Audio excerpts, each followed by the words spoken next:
Hi, everyone. It's Jonette. Thank you for tuning in, and thank you for all the love and support that I have received over the last couple of days. As you already know, the world is completely topsy turvy with outcries from all communities and multiple countries around the world to push for racial equality and justice within the United States. I'm going to try really hard to say within the United States instead of in America. I learned in Cuba that others find that to be very disrespectful to use the word America to describe the United States, because the United States is not the only America, and other Americans do not share the same ideals, philosophy, and practices as the United States. Yeah, a little tidbit of information. We have South America, Central America, then of course there's North America, but the United States is just a part of the Americas. Yeah, a little food for thought there. So I this is the first time I've done this to on this particular avenue, and I will do my best to try to keep it short and to look for your comments and questions and feedback while um, while this is going on. Yeah, all right.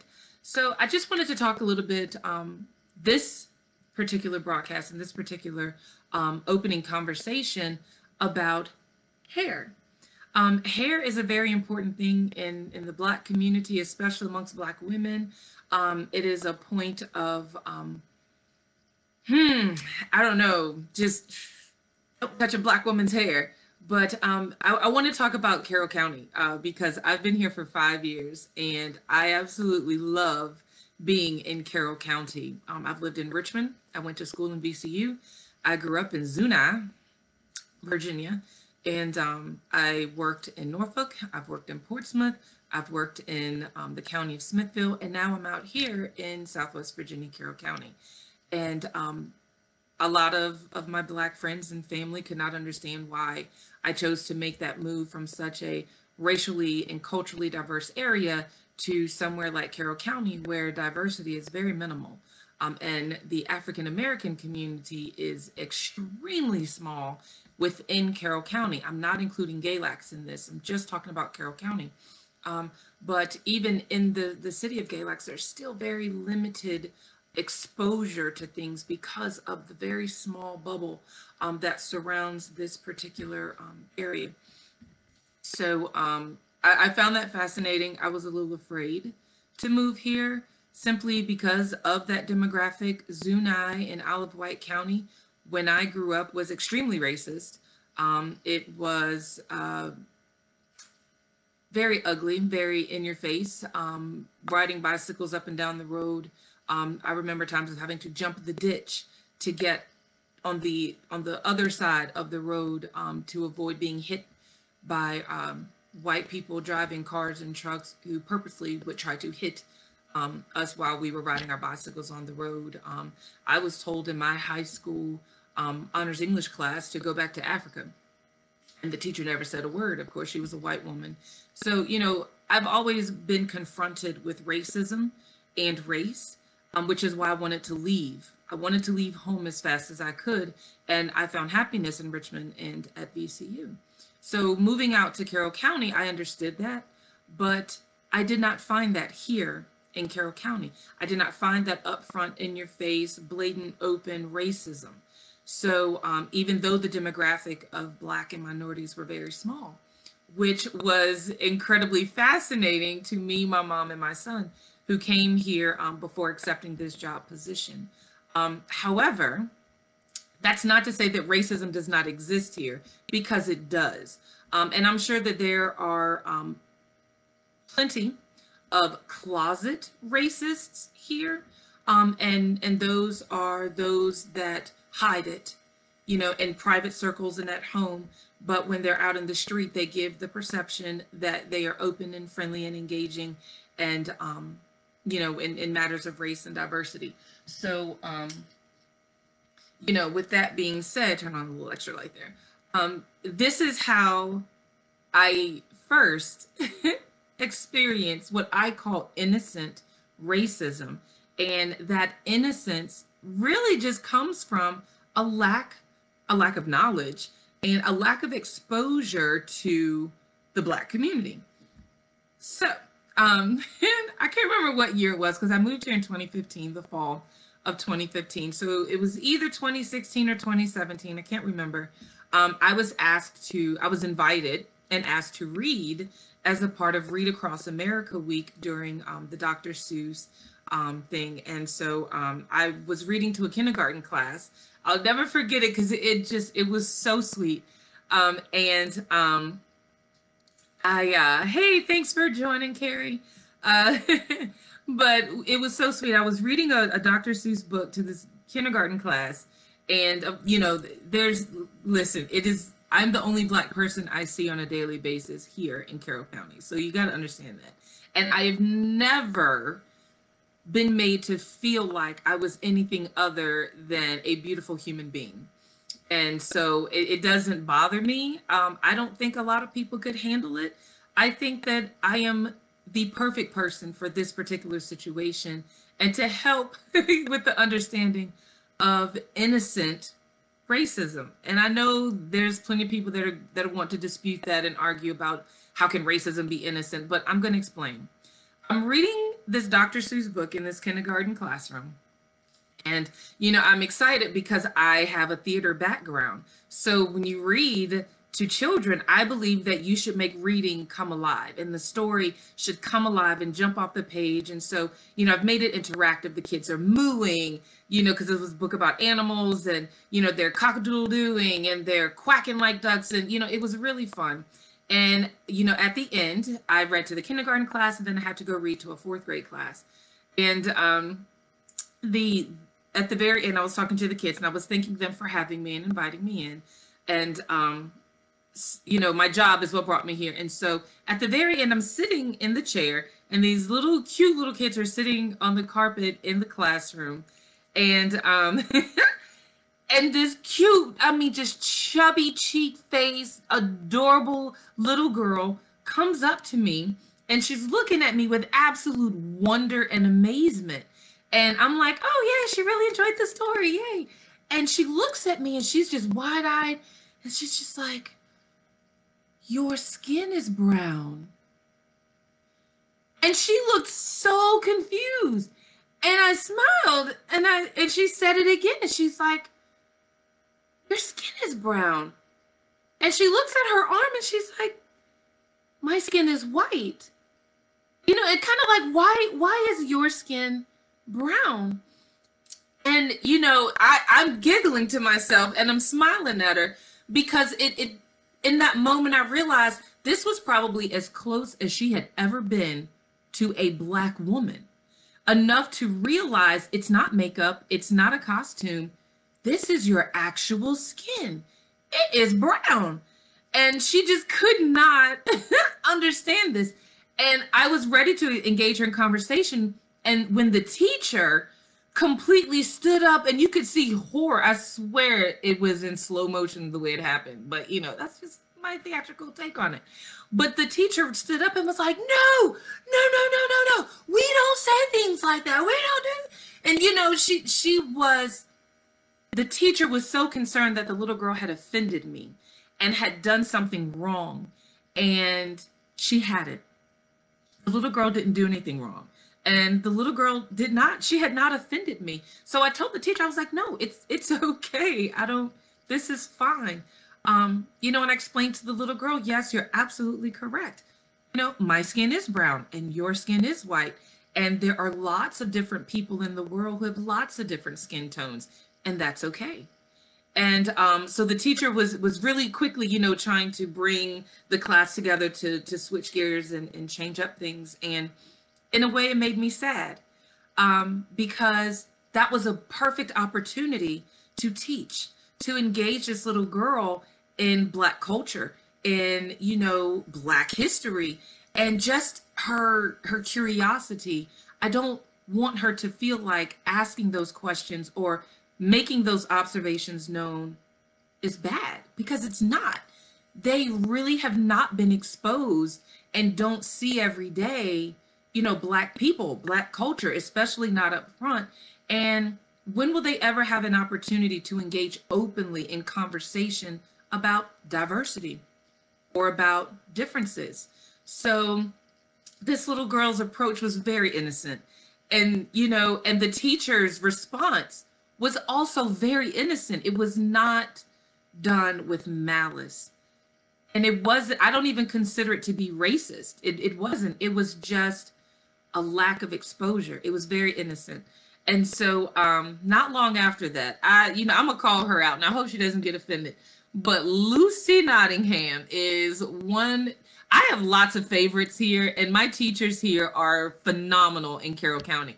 But Lucy Nottingham I love this woman. Lucy is a teacher at one of the schools here, very well known because her husband teaches, and he's amazing, and her best friend teaches at another school, and I absolutely just love, them all. But I was scheduled to do a science lesson with Lucy's. I think it was a science lesson. It might have been science, or it might have been, public speaking, reading, or whatever, in her classroom. And so I walk in a little bit early because I know I need to set up. And we had already prearranged, what we were going to do, and I came in. And so I come in, and she's doing, I think it had to have been a history, social studies lesson. And this lesson, and you're right, Carrie, we have to be taught these things. You're going to love this story. So she was talking about vaudeville, and she was talking about blackface, and she was really trying to get the kids to understand, and she wanted her delivery to be factual, and she wanted it to be honest, and she didn't want it to be offensive. And so I had gotten to know her by this point, and so she said, Ms. Mungo, I feel like we have a great relationship and good enough to where I can ask you some questions, and it'll be okay. And I'm like, oh my gosh, absolutely, ask away. And so she let me know what she was talking about, and she wanted to know if I would be comfortable talking to the students about blackface and performances and the ban that Blacks had in public arenas and whatnot. So I was like, what? Theater is my background. Let me tell you all about vaudeville and what happened and how that developed.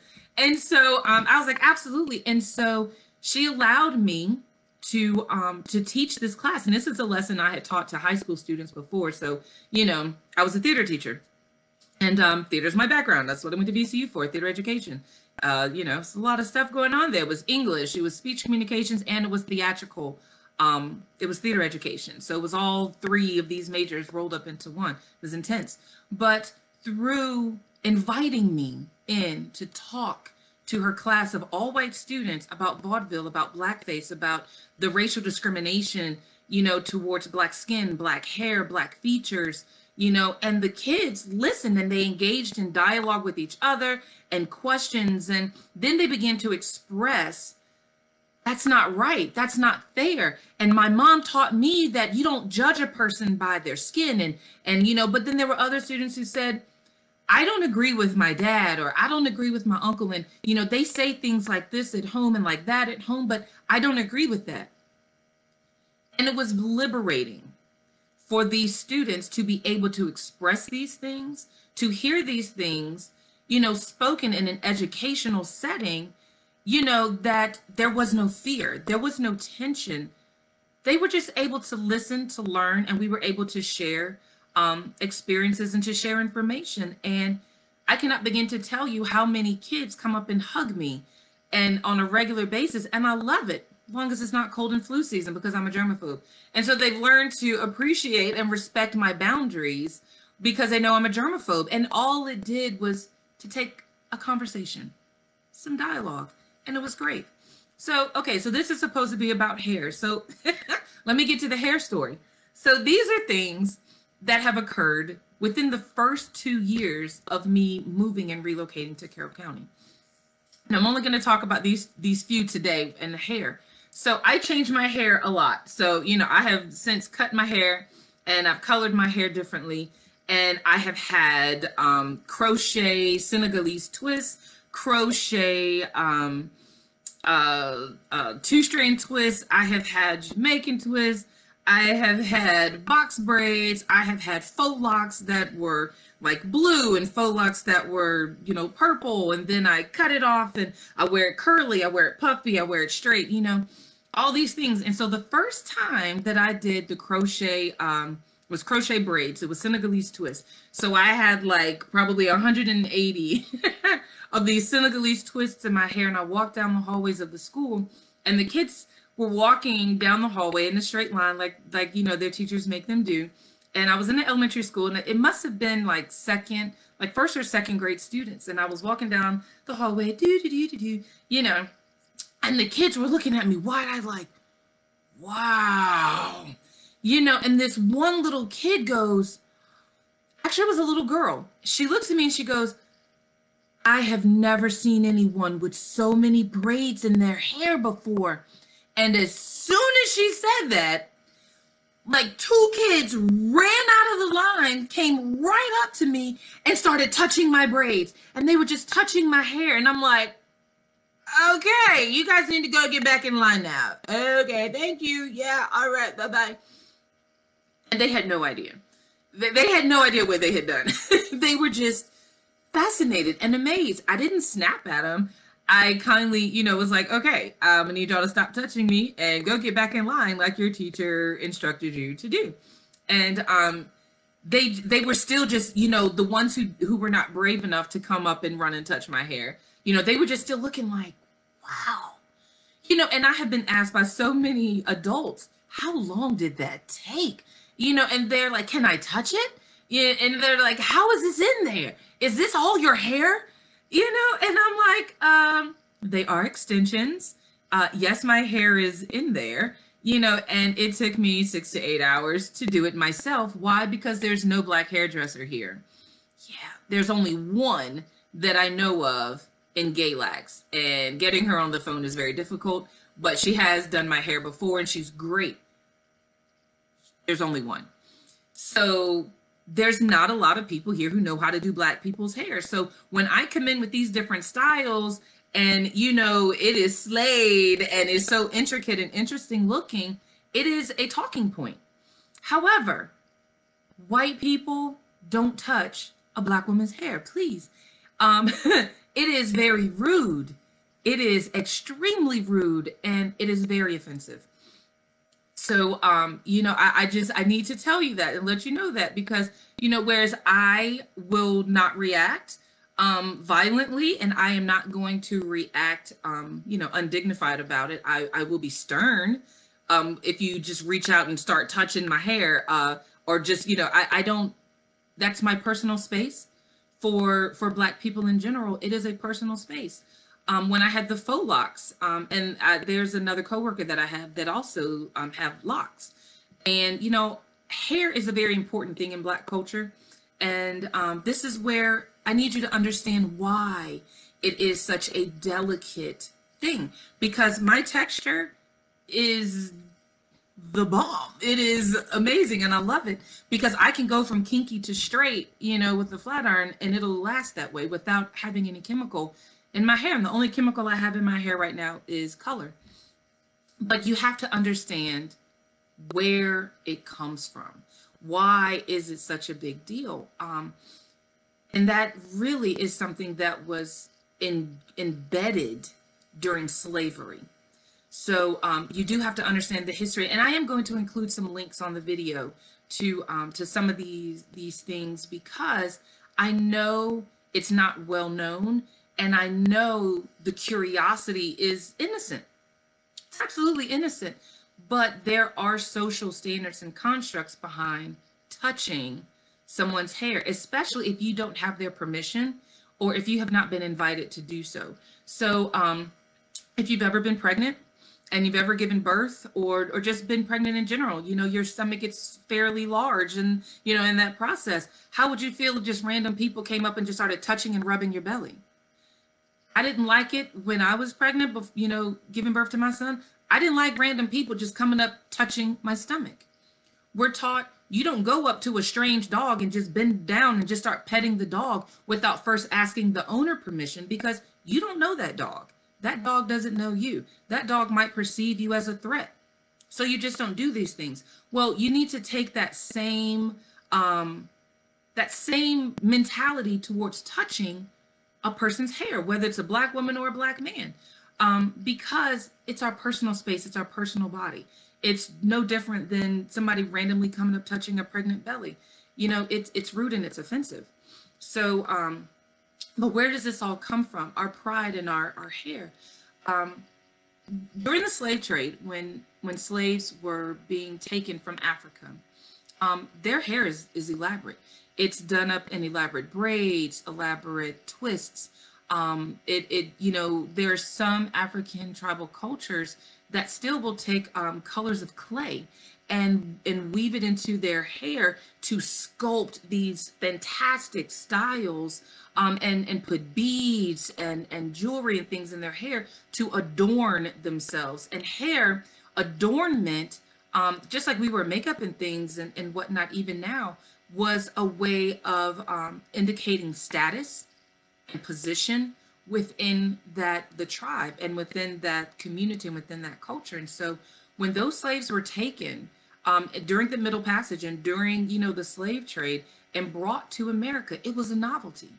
And it was a thing of beauty, and it was something that European white culture could not do. It was something that made these Africans stand out as a thing of beauty. And these white women saw it as a threat. And white men also wanted to tear down that black pride. They wanted to tear down their identity. So removing and stripping African slaves of their identity, of their culture, and of their status began by shaving their head. So women had their heads shaved. So all that beautiful hair, beautiful adornment, and display of status was instantly removed in order to reduce the confidence and the pride within Africans that were taken as slaves. And so that's, you know, hair is a very big thing. And beauty and fashion is another thing, because that was very, very important in African culture. And so what began to happen, because, and I'll get into the body of Black women and Black people in another, you know, discussion and chat, because that's a whole nother thing. And so what happened was when the women's hair began to grow back, then you saw the puff and the texture, you know, and so it became a novelty to Black men, and Black women were made envious by it. And so, you know, there was always the desire to touch, the desire to engage. And that intrigue was drawing the white slave owners away from their white wives in the house out into the slave quarters. That was a deeper ingrained abuse that Black women and men were made a part of and witnessed, was this curiosity.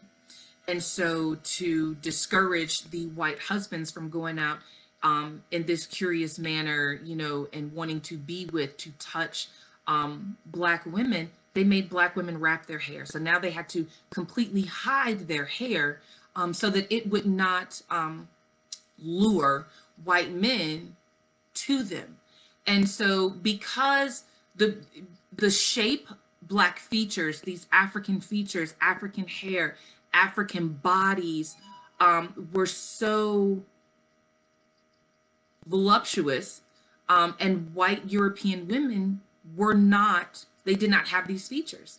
Now we see them getting surgeries and implants and things to get these features, but they didn't have these features. And so they felt threatened by that. And so white society and European society labeled Black women specifically as temptresses, as having voodoo power over white men, and, you know, anything that could be done to tear down a white woman or a Black African woman's features and allure to white European men, they did it.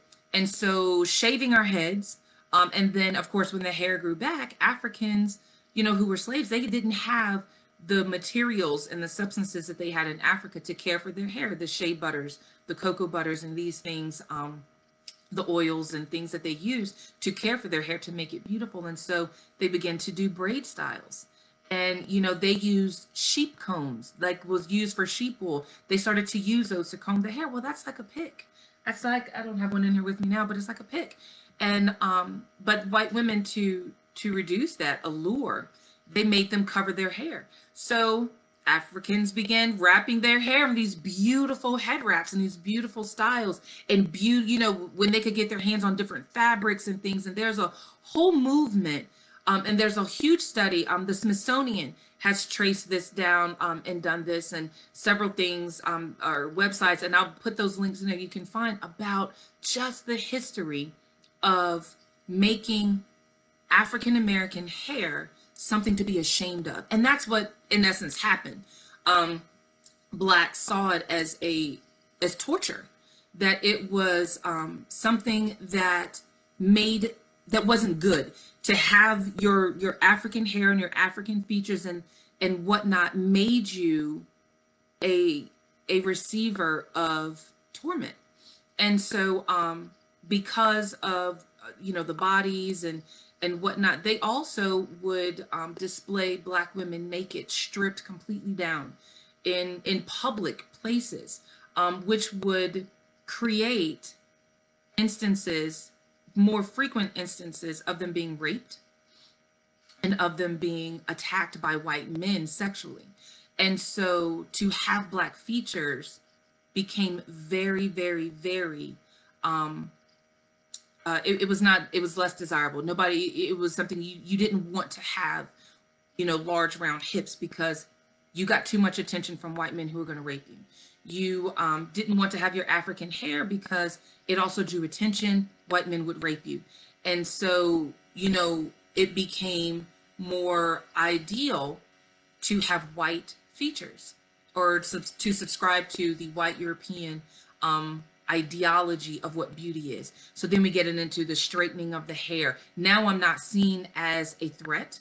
I am not seen as, alluring. I'm not a temptress. I am very much more like, white European women with the straight hair. And, the women who were kept in the house were those that were the children and the offspring of the slave masters. So their hair texture changed and was more like the European white women. So it was not a novelty, something that attracted the white men out to the slave quarters anymore. And so, that created a hierarchy in the Black community to want women that were more like these white European women, less torment. So fast forward, as Black women began straightening their hair with relaxers and perms and conks and all these things to straighten and to change and to rebel against the natural texture of their hair, was huge in the beauty industry. Well, then that mentality came on through generations and generations of white Americans to where your kinky, natural, Black, African rooted hair was seen as disgusting and ugly and undesirable. And if you are going to work in this place, you need to straighten your hair and you need to subscribe to the European model of beauty and acceptance. And so in order to be accepted and to get a job and to get a good paying job and to be treated better on your job, Black women, Black men couldn't wear locks, couldn't wear afros. You were expected to subscribe to the European model of beauty. And so what happened was during the civil rights movement, that went out the window. And then you saw the giant afros and the braids and the locks, and it made a comeback. And Blacks were proud of their nappy roots. And, and that sense of pride was viewed as a threat in the white community. So then kinky hair became synonymous with you're Black with an attitude. You are racist. You are a threat to white society. You are a threat to white people. And so to have, kinky, natural Afro hair, braids, locks, or whatever, you were viewed as militant. Before anybody ever got to know you, you were viewed as militant. And so, during the civil rights movement, hair was an expression of self-love. The horrible thing is that any expression of Black self-love is viewed as, oh, you hate white people. What? How does me loving myself, being proud to be a Black woman with nappy, kinky, incredibly flexible hair equate to I hate white people? That makes no sense. Makes no sense at all. Why is my self-love a threat to you? Me loving myself has nothing to do with you. Me embracing and accepting my African-rooted beauty has nothing to do with how I feel about you or how you feel about yourself. But I just want you to understand, through the years, stemming from slavery and African beauty from slavery is how we got to this point. So, hair, beauty, Black women, Black men, how is that viewed now in society? There have been crazy amounts of news reports where Black children have been kicked out of school for having braids, where Black children during athletic wrestling events were told they had to cut their locks off if they wanted to wrestle in wrestling matches and tournaments and high-level state championship wrestling matches. In schools, children are being ridiculed by their teachers and made to sit on floors and told that they look like animals because they choose to wear their afro, or because they choose to wear braids with beads, or because they have locks, and they're being suspended, they're being sent home, they're not being allowed to attend private schools, that their parents are paying for because of their African-rooted hair. And that's today. And it is so bad, in fact, that states have to pass laws banning discrimination against African-American hair in an establishment, that workplace discrimination and racism against Black men and women who want to wear their natural African-rooted hair at work. That's crazy, right? Because it's 2019, it's 2020. These laws are being passed in 2019. These laws are being passed and a point of discussion in 2014. How can anybody deny that the United States doesn't have a race problem, doesn't have a discrimination problem? There is a problem. My hair was pulled as a kid. I was teased about having kinky nappy hair as a kid. Why is it so bad for a person just come and start touching your hair? Because my hair is a sense of pride. This is an expression of me. It is attached to me. It is my display of beauty. It is written in some school systems code of conduct that hair not be a distraction. Why do you think that's there? It's not to discourage white children from getting braids and dreadlocks and, beautifully cut styles and whatnot. No, that was another systemically ingrained, racist, systematic way of limiting Black African beauty. Much like slaves went through having their heads shaved, having their locks cut, being forced to cover their hair, anything that stripped them of their African strength, their African pride, their African beauty, and their love of self. That's where that comes from. So where is the curiosity about Black hair texture and Black hair versatility? Because we can go from kinky to curly to straight with very little effort, in fact, without even having undergone a chemical process. It's just a feature for African Americans, for Black Americans, for Africans, for brown skinned people. That's just who we are. I mean, is that a reason to hate? Is that a reason to put rules in rule books, to discriminate against me because my hair is quite awesome, I believe. And I have the right to believe that. But because I think my hair is awesome, doesn't mean that I think yours is less or less than or not awesome at all. It makes no sense. Self-love, self-acceptance should not interfere with your self-love and self-acceptance.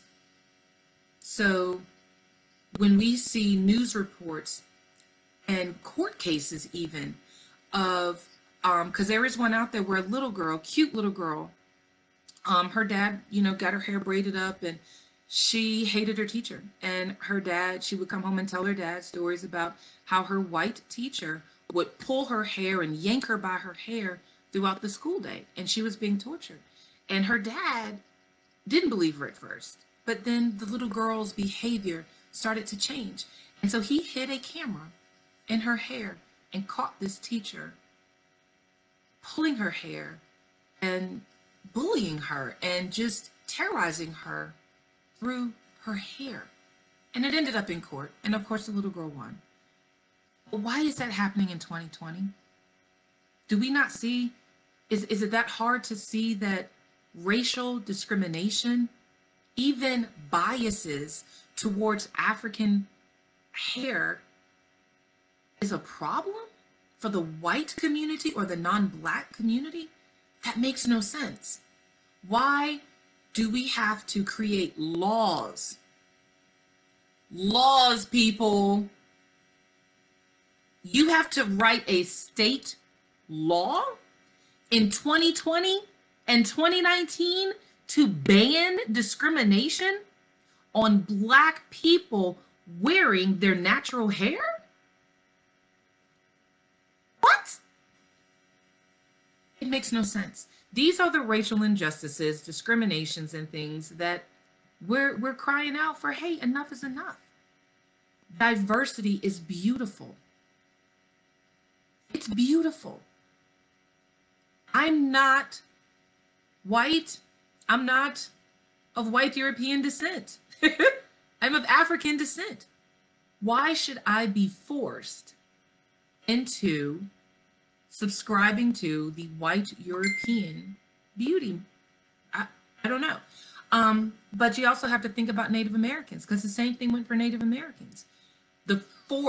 Being forced to assimilate into a culture that is not your own is denouncing and stripping me of my identity, of who I am, my strength, my beauty, my self-acceptance. Why would you want to do that to another human being? You would never want anyone to do that to your child. Why do you want to do that to someone else's child? Because I have a mother. I am someone else's child. We all are. So, that's my story of hair. When I wear my wash and go, which is really curly and coily, rather, people stop and ask me, how do you get your hair like that? How do you get it to hold? And I don't mind telling you, there are some mixed race children here, some mixed race African, American, Black American children here, Black, white. And the longer I'm here, the more I see this. But the more I see that there's a lack of hair care for... Okay, Facebook, thank you for cutting me off in the middle of my sentence there. Sorry, guys and girls, and those of you who are watching. Hey, Kelly, I saw your comment on the last one, and I don't mind explaining these things. I don't mind explaining these things at all. So thank you all so much for watching the first portion before Facebook cut me off. But what I was saying is that in Carroll County, there are lots of mixed race children, a lot of Black mixed race children. But the thing is, when I see them in a few of the schools and around, it makes me sad, because a lot of them are living with their white moms, and their moms were really booted out of the family and kind of exiled a little bit because they had a child by a Black man. or you know, a black person. And so now they have this beautiful, beautiful baby and this beautiful child who has kinky hair, and they really don't know what to do with their hair. And it's I can't even say it's your fault, because there's one hairdresser here between Carroll County and Galax who knows, and is a black lady who knows black hair. So you know, I don't mind stopping and telling people what products I use that are here, but even the products that I use here, I either drive to Winston-Salem to get them, or I order them and have them delivered to my house. So you know, if you really, if you or somebody you know has a child that has kinky hair and you don't know what to do with it, please reach out to me. Give them my information if you have it. Reach out to me. I don't mind telling you, because hair is our sense of pride, and it has a lot to do with our it has a lot to do with our self-esteem and how we see ourselves and view ourselves. And we need to build children to love themselves, because if you love yourself, you're not worried about anybody else. You know, when you don't love yourself and you are more bent on tearing down somebody else. So hair is a you know, it's a element that creates tension. It's an element that creates bullying and being picked on, and that continues to tear down the self-esteem in our children. So and grown-ups as well, because you know, hurt children grow up to be hurt adults, and hurt people hurt people. So hair, as wonderful and phenomenal as hair is a great way to reach out and establish a dialogue about diversity, about differences. Why not? And if you really need help with doing and doing some fun things with your hair, maybe I'll do some discussions about products that I use and that you can use. And maybe this is a way to get Walmart, Sally's Beauty Supply, or some other things here for ethnic and diverse populations to self-care and to invest in African American beauty and African American beauty products, because our Walmart is lacking severely in products for the African American community, for Black, mixed, whatever communities. They don't have enough products. They just don't. Okay. And the fun things that I get to do with my hair, I had to learn how to do them myself, because there's no one here who can do it. But that is what I call innocent racism, because these things that I've talked about, they're not rooted in hate. It's more curiosity. But what I would encourage parents, teachers, schools to do is don't stop the conversation. Take these moments as teachable moments to discuss differences, to discuss diversity. We can see the need for diversity in the natural world with plants and trees, vegetation. If we can see the importance even of genetic diversity, then why is it we can't appreciate, and why is it that we struggle so much with racial diversity and acceptance? And part of that acceptance is accepting diverse hair. Oh yeah, absolutely. So, lesson learned, please do not reach out and touch unless you have been given permission, or unless you have been invited to do so. That is that's the big thing. You just be invited, just ask. Like, your hair is amazing. Hey, thank you. I appreciate that. You know, you can ask me all the questions you want. How long did that take? Where did you go to get that done? Did you do that yourself? And then, you know, can I touch it? If I tell you no, please don't get offended. Accept the word no. Okay? I don't have to tell you yes, it's my hair. Just like, you know, ask before you touch a pregnant woman's belly. Ask before you just, you know, go into touching, hand spur someone's dog. Ask before you touch someone's hair, someone's clothing. And accept the word no if they tell you no. Accept the word yes if they tell you yes. And don't get upset and be offended because someone told you no. It's their prerogative. And self-love is not hate of others. Self-love is exactly that. Self-love. I love myself. I love my hair. I love my curvy hips. I love my wide nose. I love my full lips. I love my awesomely and amazing hair. But that doesn't mean that I don't love you. I don't love white people. I don't love Mexican people or Asian people or Arabic people or any other kind of people. Me saying I love me does not mean I hate you. And that is a mentality that's deeply seated in racism, that's deeply seated in systemic racial injustice. That if a Black person stands up for themselves and takes pride in who they are, that is a threat to the white community or any non-Black person. That's not true. My kinky hair does not mean I'm a Black Panther. It does not mean anything. It means I am embracing my African hair and it's my natural African hair. That's all it means. This is my natural hair texture. I'm not trying to be anything other than me because I'm me. And this is me. So I hope this helps. And I'm sorry that Facebook cut off the other broadcast and I didn't get a chance to look at questions or see if anybody had anything to say. But thank you, Carrie. Thank you, Kelly. I saw you had logged in and with the other video too. So, you know, again, share these. And I don't mind starting the conversation. If you guys have a group and you want to start a group chat, I mean, I will participate.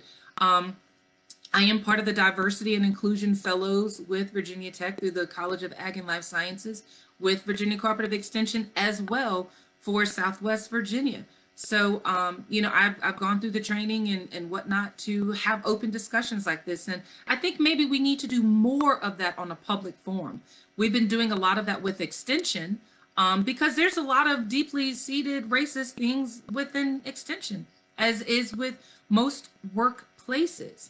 So, you know, it's time to just have the conversation. And for those of you who feel the same way, you're an ally. You are an ally. And simply just starting the conversation and getting the understanding is the first step to being an ally for those who are in the struggle to end discrimination, for racial justice, and to put an end to racial injustices. And it's not just the Black community that is discriminated against racially. And so we have to accept that. But there are a lot of people who are in denial about it. And, you know, I will engage in conversation with you for a little while, but I'm not going to become combative with you about it. I mean, it is what it is. If you refuse to see the problem, I can't force you to see it. And there is a very well-known quote: let him who has an ear hear and an eye see. But if you don't have an ear to hear or an eye to see, you're never going to recognize it. But part of recognition is understanding. And so if you're just tuning in for this, and please watch the other video on innocent racism, hair touching, because I do take you through the history of where that comes from. So now that you understand where it comes from, we can change the way we behave. And like I say, you know, I'm not going to respond to you disrespectfully. I'm not going to respond to you angrily or combatively if you reach out to touch my hair. However, I just need you to understand when I say no and back away, you know, I will be stern, but I'm not going to be disrespectful. But again, just keep that in mind. And if you have any questions, reach out to me.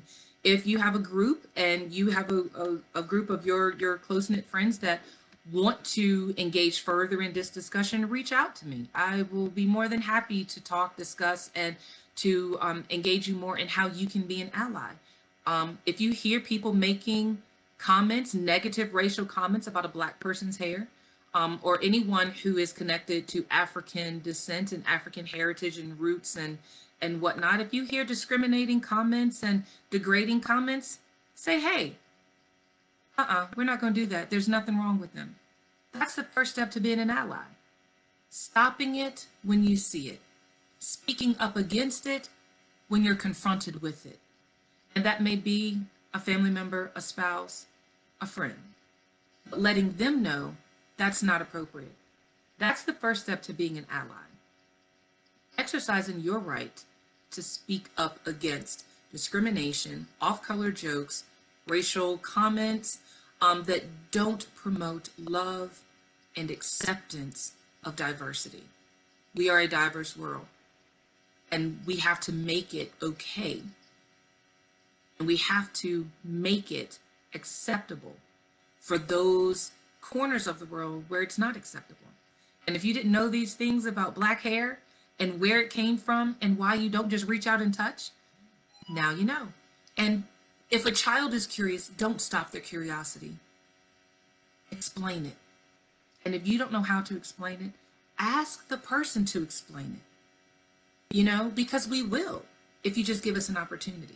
We're not here to tear down. We're just here to explain and to help you understand what we have been going through in the United States ever since our ancestors were brought over here on slave ships and stripped of everything that identified us to our culture, to our pride, and to our heritage.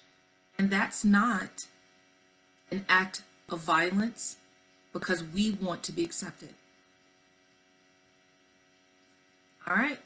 So anyway, hey, Sarah, I'm glad you caught this one. So anyway, you guys know me. This is a public video. Please feel free to share it. And I will come up and talk more about innocent racism that I have seen in Carroll County since I've been here. Not to take away from Carroll County, because I really do love Carroll County and I love the people that are here. But I just want you all to understand that Carroll County is not,